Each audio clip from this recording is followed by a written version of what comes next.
Hello everyone, welcome back to social verse. This is Anshika और आज हम डिस्कस करने वाले हैं फैमिली, मैरिज और किनशिप के ऊपर, which is the most important topic of your Indian society.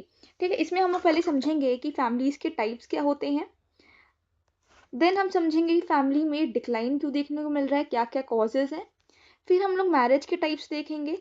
फिर हम लोग मैरिज का कॉन्सेप्ट देखेंगे, इसमें मैरिज में क्या चेंजेस देखने को मिल रहा है, कास्ट से कैसे ये इंटरलिंक्ड है।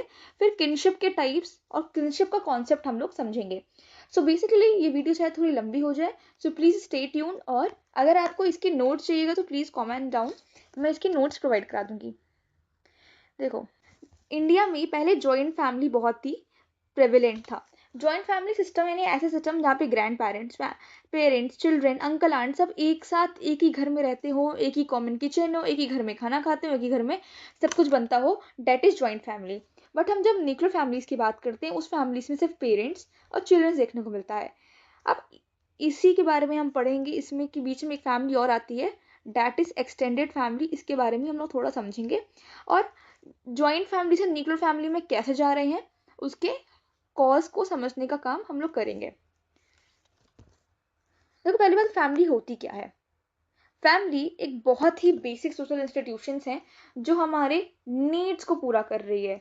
हमें क्या दे रही है, हमें एक आइडेंटिटी दे रही है ना। हम लोग किस फैमिली से बिलोंग करते हैं, हमारा सबसे पहले आइडेंटिटी देती है। ये एक सोशल कंट्रोल मेंटेन करने का काम करती है, सोशल ऑर्डर को मेंटेन करना काम करती है इन अ वेरी फॉर्मल वे। तो एक ऐसा इंस्टीट्यूशन है जो हमारी नीड्स को पूरी कर रहा है। और हमें सबसे पहले जो हम लोग कल्चर सीखते हैं वो कहाँ सीखते हैं, फैमिली से। हमारा सोशलाइजेशन कैसे होता है, फैमिली से। जैसी, देखो आपने नोटिस किया होगा कि जैसे बच्चे होते हैं उसी टाइप की फैमिलीज होती है, सॉरी, जैसी फैमिलीज होती हैं उनकी जो थॉट प्रोसेस होते हैं वो बच्चों में कहीं ना कहीं दिखते हैं। बट लेटर ऑन धीरे धीरे वो बच्चों के जो थॉट प्रोसेस होते हैं वो चेंज भी होते हैं थ्रू सोशलाइजेशन। और बट ये अलग टॉपिक है, इसके बारे में हम कभी बाद में डिस्कस करेंगे। यस, बट तो क्या होती है फैमिली। फैमिली जो हमारे नीड्स को सेटिस्फाई करे, हमको आइडेंटिटी दे और हमारे सोशल कंट्रोल या फिर सोशल ऑर्डर को मेंटेन करने का काम करती है, दैट इज फैमिली। अब फैमिली एक ऐसा ग्रुप होता है यानी जहाँ पे बहुत सारे लोग एक दूसरे से रिलेटेड हो ब्लड के थ्रू, यानी कि आपके दादा दादी हो गए, आपके मामा मामी हो गए, आपके मम्मी पापा हो गए, दैट्स योर ब्लड कनेक्शन। या मैरिज के थ्रू हो गए, आप किसी घर में शादी करके जाओगे तो आपका जो कनेक्शन वहां बनेगा, आपके जो लॉज बनेंगे वो भी आपकी फैमिलीज में आएंगे। या फिर एडॉप्शन के थ्रू ना। फैमिली हमें क्या देती है, हमें इमोशनल सपोर्ट, प्रोटेक्शन, सोशलाइजेशन देती है, हमारी इकोनॉमिक कॉपरेशन करती है, यानी कि हम लोग जैसे पैदा होते हैं, हम लोग की नीड्स को, हम लोग की स्कूलिंग पूरी कराना, हम लोग की पूरी एजुकेशन को सपोर्ट कौन करता है, दैट इज फैमिली। अब फैमिली में ना तीन टाइप्स देखने को मिलते हैं। देखो, पहले लिखो joint family, then nuclear family, then हमें देखने को मिलती है that is extended family. Okay, so you have to note down all of these thing जो मैंने पॉइंट्स बताए हैं, दैट इसकी नीड पूरी करता है, हमें आइडेंटिटी देता है। और ये जो नोट्स हैं इसके भी शॉर्ट वे में आपको लिखना ही लिखना है। बट ये जो मैंने नोट्स मेंशन किए हैं, प्लीज़, आई नो मेरी राइटिंग थोड़ी गंदी है, बट आपको इन सब के बारे में भी लिखना है। अब टाइप्स में जब आप डिफाइन करोगे तो मेक श्योर कि आप इस तरह चार्ट बनाओ। ठीक है, एक्सटेंडेड डिफाइन कर दिया, न्यूक्लियर डिफाइन कर दिया, जॉइंट फैमिली डिफाइन कर दिया। अब देखो, जॉइंट फैमिली ऐसी फैमिली जहाँ पे ग्रैंड पेरेंट्स, चिल्ड्रन, अंकल सब लोग एक साथ रहते हैं और एक कॉमन किचन होता है लोगों का। और वेट, न्यूक्लियर फैमिली कैसी फैमिली होती हैं, जहाँ पे पेरेंट्स और बच्चे रहते हैं बस।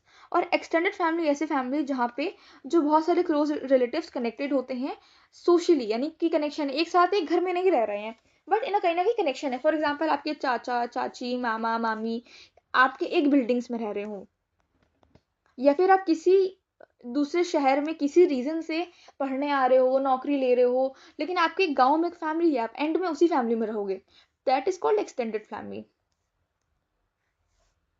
अब देखो, जॉइंट फैमिली इंडिया में स्टार्टिंग से ट्रेडिशनली रहा है।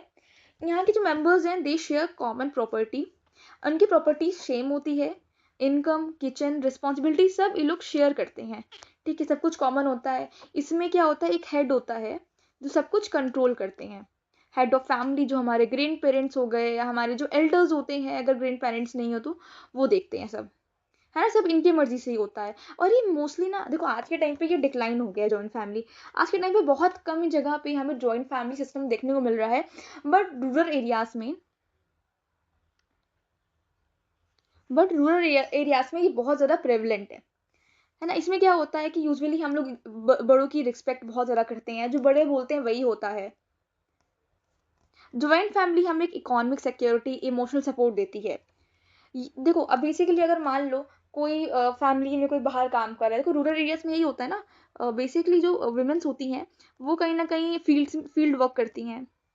पहले के टाइम पे था या आज भी कहीं ना कहीं ऐसा प्रिविलेंट है, ठीक है, फील्ड वर्क करती हैं, जिसकी वजह से जो बच्चों की केयर कौन करता है, डेट इज ग्रैंड पेरेंट्स।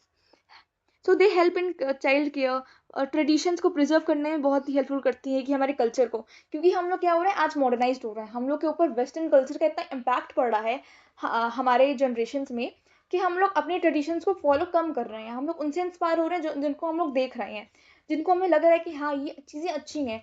हम लोग हर सिस्टम को, हर ट्रेडिशंस को ब्लाइंडली फॉलो नहीं करते हैं, लेकिन आज के टाइम पे भी अगर आपने देखा होगा, आपकी मम्मियाँ जो हैं, आपके जो मम्मी लोग हैं, आपकी जो फैमिलीज में और भी वुमेन्स हैं, आपने कोई चीज़ देखा होगा कि वो लोग आज भी पर्दा सिस्टम रख रही हैं, कोई ना कोई गांव में। बहुत जगह खत्म हो चुका है बट स्टिल वो पर्दा सिस्टम एग्जिस्ट कर रहा है। जब कोई बड़ा आता है, कोई एल्डर आ गया, आपके ग्रैंड पेरेंट्स आ गए, तो उनके सामने क्या कर रहे हैं, वो लोग पर्दा सिस्टम मेंटेन कर रहे हैं। यही एक तरीका है कि हम लोग प्रिजर्व करते हैं अपने ट्रेडिशंस को। लेकिन आज की जनरेशन वो कहेंगे पर्दा सिस्टम एग्जिस्ट ही नहीं करना चाहिए, है ना। जॉइंट फैमिलीज बहुत सारे रूरल इंडिया में आज भी कॉमन है। अब देखो जॉइंट फैमिली डिक्लाइन क्यों हो रही है, देखो ये डिक्लाइन हो रही है मॉडर्न इंडिया में, क्यों? क्योंकि हम लोग इंडस्ट्रियलाइजेशन आ रहा है, इंडस्ट्रियलाइजेशन का बहुत बड़ा इम्पैक्ट पड़ रहा है, इंडस्ट्री सेटअप हो रही है, हम लोग मॉडर्न हो रहे हैं, ठीक है, जिसकी वजह से हम लोग क्या हो रहा है, बाहर दूसरे शहर में काम करने जा रहे हैं हम लोग, जॉब्स के चक्कर में, ठीक है, in the search of jobs, ठीक है, जॉब्स हो गया और स्टडी या एजुकेशन जो भी बोलो, इन सब के लिए हम लोग क्या हो रहे हैं, हम लोग बाहर माइग्रेट कर रहे हैं, जिसकी वजह से जॉइंट फैमिली एरॉड हो रहा है। और जैसे जैसे मॉडर्न हो रहा है ना, हम लोग के अंदर एक चीज़ बहुत कॉमन आ रही है, वो है क्योंकि देखो हम लोग अपना स्टैंडर्ड ऑफ लिविंग इंक्रीज करना है, तो बहुत लोग ये मानते हैं कि हम लोग अपने एल्डर्स को अपने साथ लेके नहीं जाएंगे, जिसकी वजह से एल्डर्स कहाँ रहते हैं, यूजुअली गांव में रह जाते हैं, विलेज में। और कहीं ना कहीं ये भी रीज़न है ना कि वो लोग बहुत अपने एल्डर्स विलेज से बहुत ज़्यादा अटैच होते हैं, वो अपनी जगह छोड़ना नहीं चाहते, और जिससे कहीं ना कहीं जो फैमिलीज हैं वो न्यूक्लियर होती जा रही है अपनी स्टैंडर्ड ऑफ लिविंग को बढ़ाने के चक्कर में।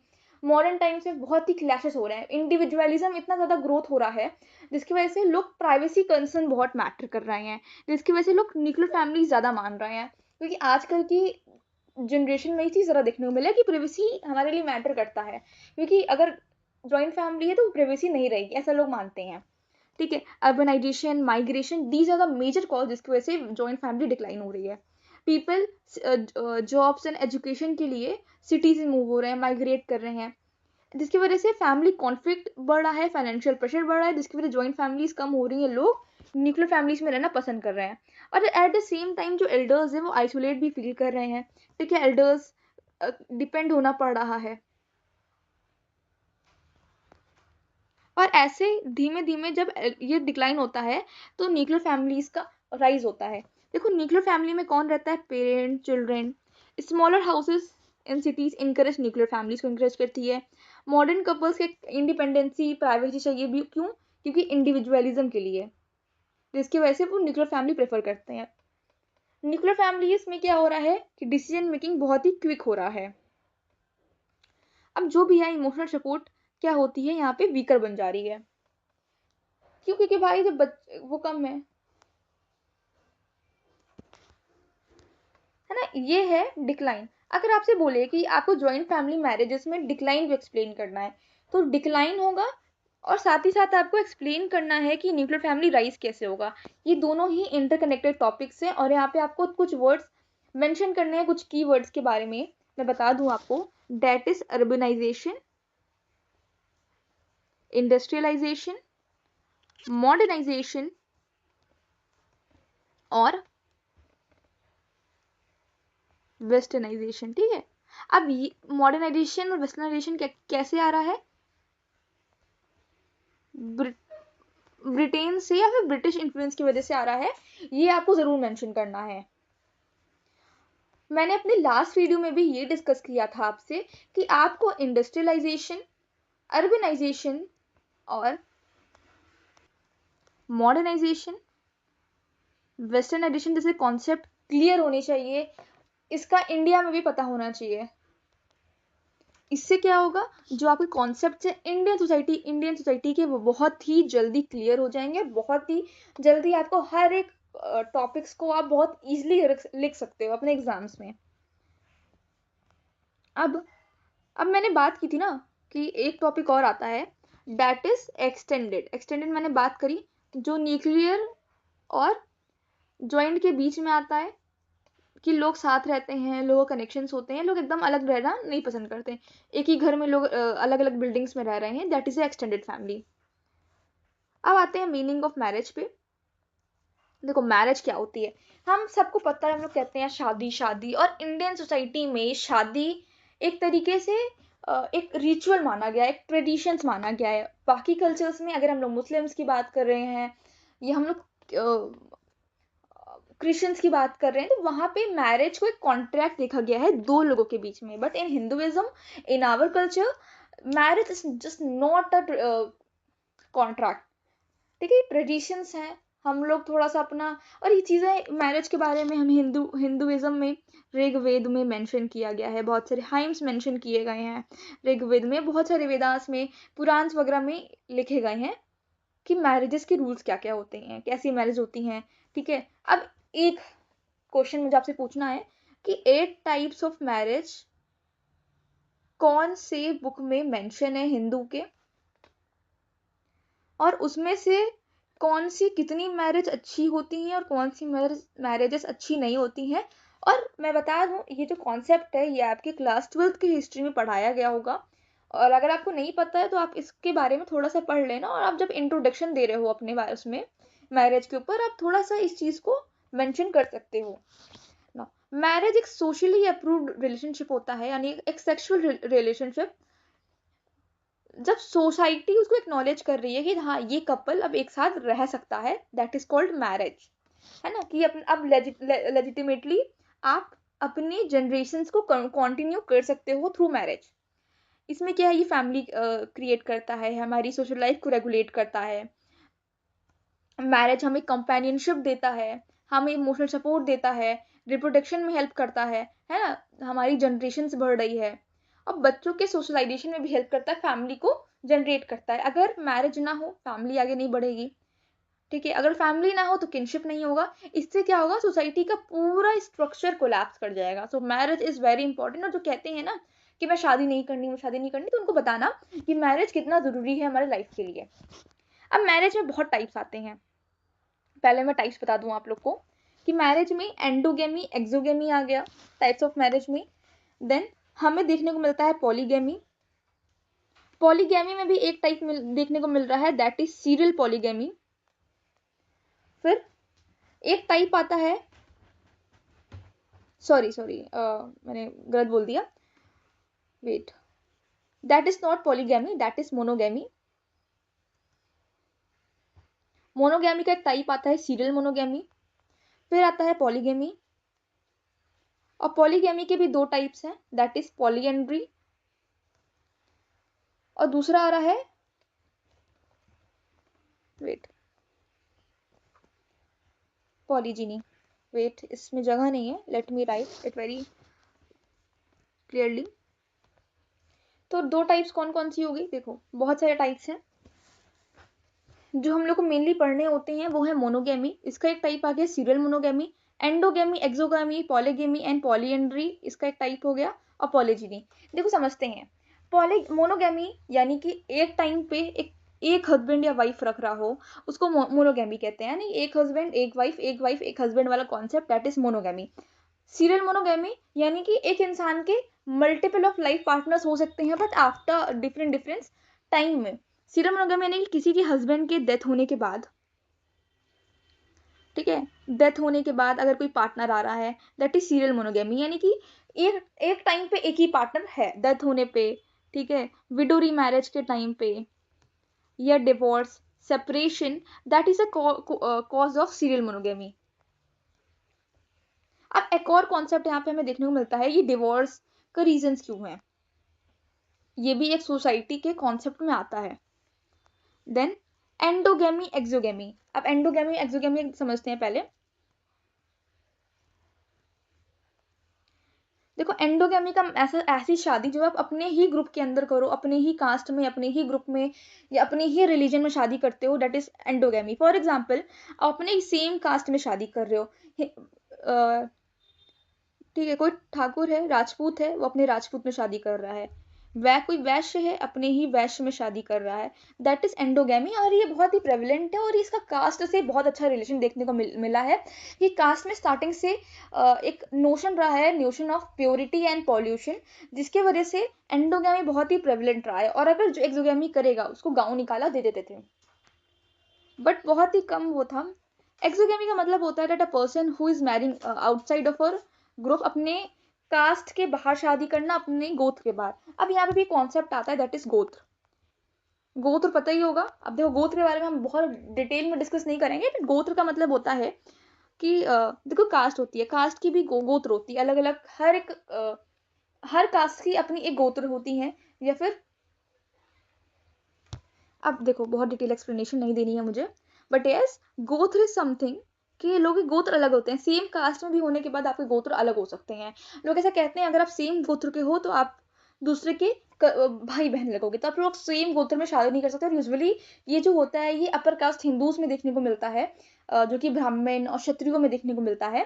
तो फॉर एग्जाम्पल अगर आपको अपने गोत्र के बाहर शादी करने वाली शादियां एक्सोगेमी होती है, और एक्सोगेमी भी प्रेवलेंट थी, बट लेकिन अपने गोत्र के बाहर शादी करना। लेकिन हमें क्या देखने को मिल रहा है, अपने ही कास्ट के बाहर ही शादी करने को देखने को मिल रहा है, वो भी तुम्हारा एक्सोगेमी में आता है, ठीक है। Avoiding marriage in the same गोत्र विलेज में शादी ना करना, दैट इज एक्सोगेमी। अब ये जो ये रूल्स हैं, इंडियन सोसाइटी को बहुत ज्यादा शेप कर रहा है, या हिंदू सोसाइटी को देखा जाए। अब डाउरी देखते हैं। देखो डाउरी सिस्टम बहुत ही ओके, एक टॉपिक रह गया, that is endogamy and exogamy, अरे सॉरी पॉलीगेमी। पॉलीगेमी यानी कि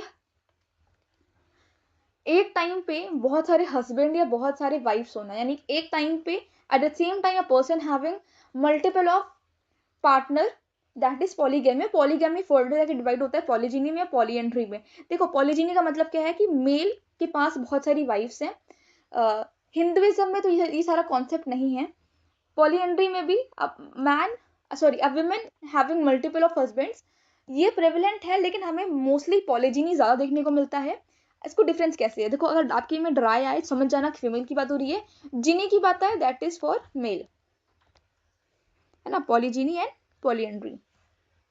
तो बहुत ही मैसअप हो चुका है ये, थोड़ा सा इरेज कर देते हैं।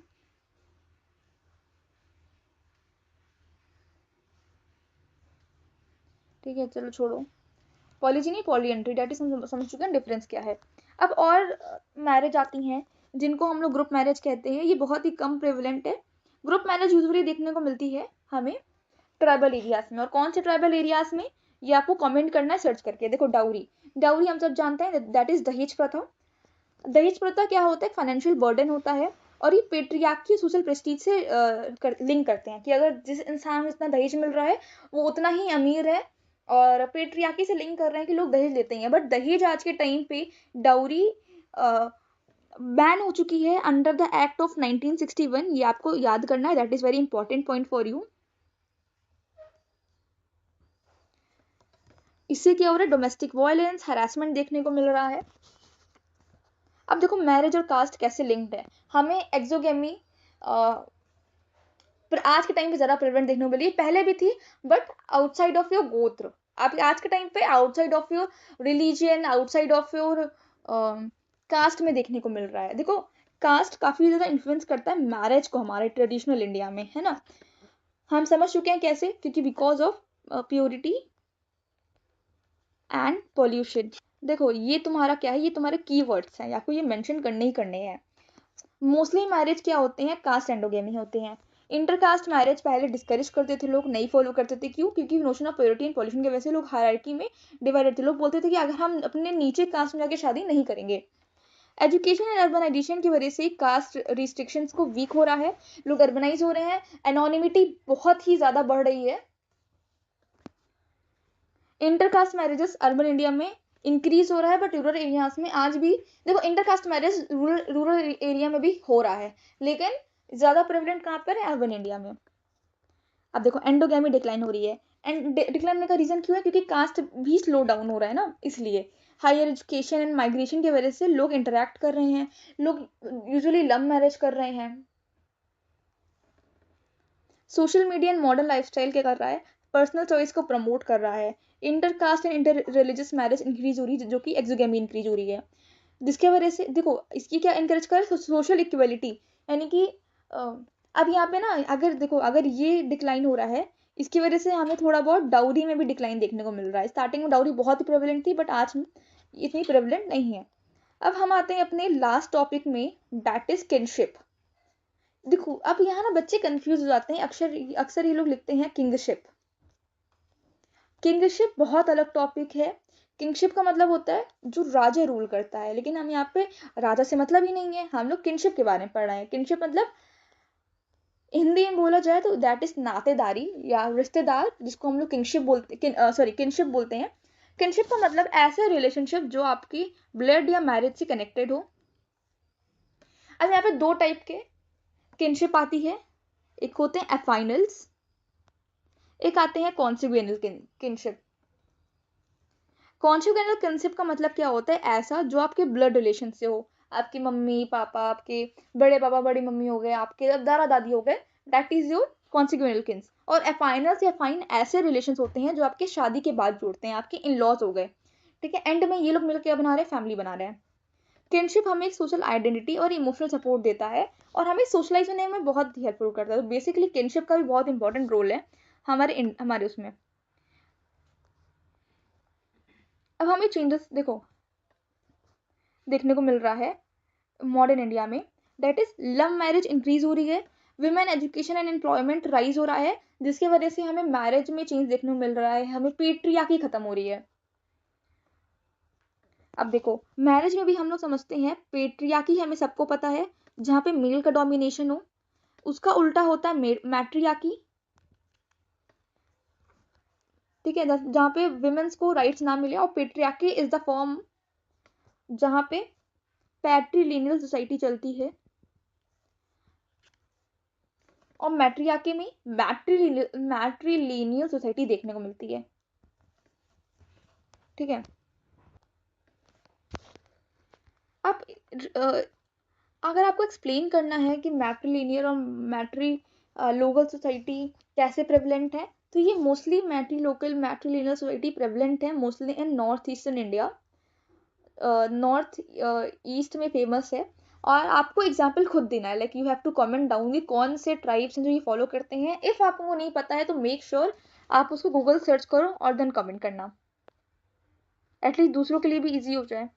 नाउ अब कौन कौन से चेंजेस हमें देखने को मिल रहा है, ठीक है। मैरिज एज इंक्रीज हो रहा है, पहले के टाइम पे 18 ईयर्स था, अब 21 ईयर्स हो चुका है ना। पहले क्या था के टाइम पे क्या था कि लोग गौना करते थे, लेकिन आपको गौना का मतलब पता होगा कि लोग बच्चों की 4-5 साल में शादी करा देते थे लड़कियों की, और जब वो बड़ी होती थी लाइक 14 ईयर्स या एडोसेलेंस में पहुंचती थी, 11-12 साल की होती थी, बेसिकली टीन एज में अपनी पहुंचती थी, तब उनका गौना कर दिया जाता था, तब उनको।